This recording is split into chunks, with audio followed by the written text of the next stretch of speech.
Hello, my name is Kelly Moran, and the viral disease that I chose to talk about is pneumonia. And this is Bio 214002A Microbiology.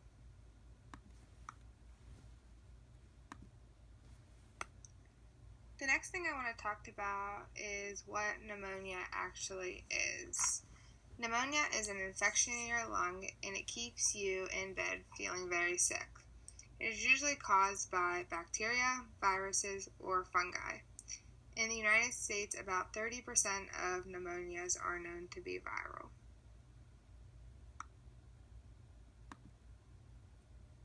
There are many diseases that can cause pneumonia.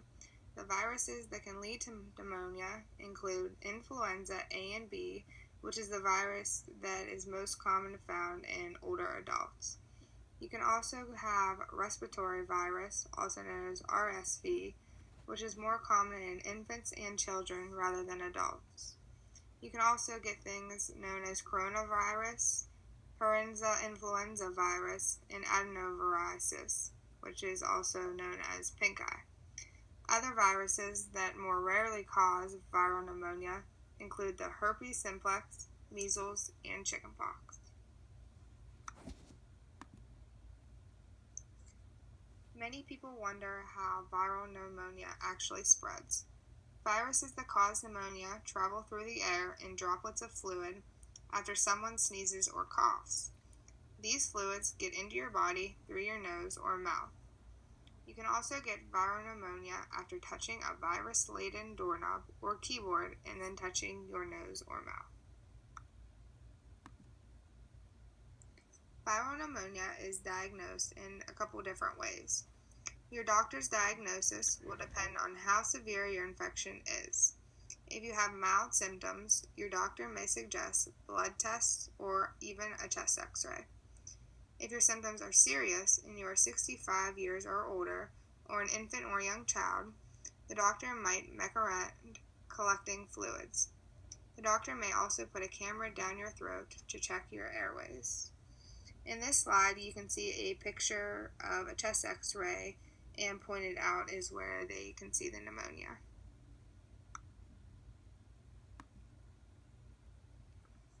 There are a lot of different symptoms of pneumonia. The first one is cough. The second one is mild flu-like symptoms. You can experience shortness of breath, pain in your chest, rapid breathing, tiredness, or lingering weakness. You'll notice symptoms if you have pneumonia 15 to 25 days after you have been exposed. There aren't that many treatments for viral pneumonia. If a virus is causing your pneumonia, antibiotics won't help, but your doctor may prescribe an antiviral medication. If you have an influenza virus, your doctor may prescribe medications such as Tamiflu, Relenza, or Rapivab. These drugs will keep the flu virus from spreading in your body. If RSV is the cause of your pneumonia, your doctor may prescribe a medication such as Ravizole. This will help to limit the spread of the virus. When you have pneumonia, it's very important to get plenty of rest. Make sure to check back in with your doctor after treatment to make sure that your lungs are clear. It is very important to know how to prevent viral pneumonia. The same steps you would take to prevent the flu also will help lower your chance of pneumonia. You want to make sure you wash your hands often. Scrub them with soap and water for at least 20 seconds before you eat or prepare food. When you're in public places, make sure you use hand sanitizer. Get a flu vaccination each year at the beginning of flu season.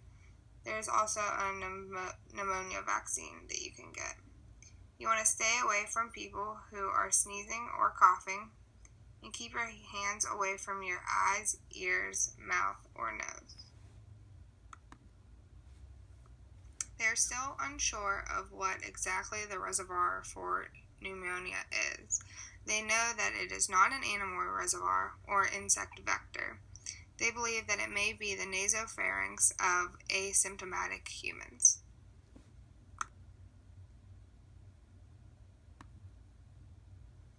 Streptococcus pneumoniae bacteria are lancet-shaped, gram-positive anaerobic organisms.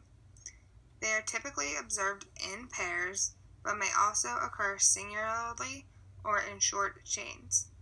Some pneumococci are encapsulated, which means their surfaces are composed of complex polysaccharides.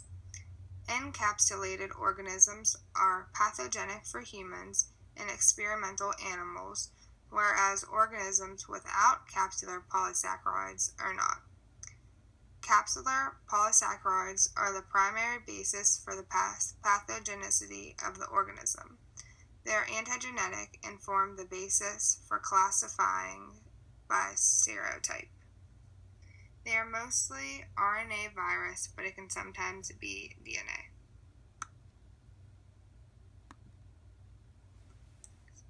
This last slide includes my work cited. Thanks for listening, and I hope you learned something new about pneumonia that you didn't know before.